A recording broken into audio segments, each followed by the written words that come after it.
Ay mga kapinis, ako nga po pala si Sex Sheppy, ang inyong sexing taga-gabay at magbibigay tayo ng libreng gabay sa zodiac sign na Sagittarius sa buwan ng Abril.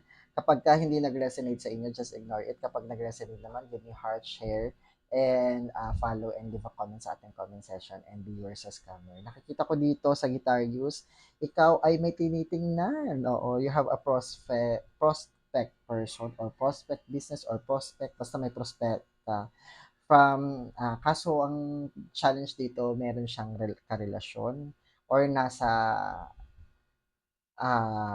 from the past mo ba 'to na nakarelasyon or meron kang tao na gustong anong tawag dun, hindi naman closure, parang past relationship mo na gustong ibalik sa buhay mo.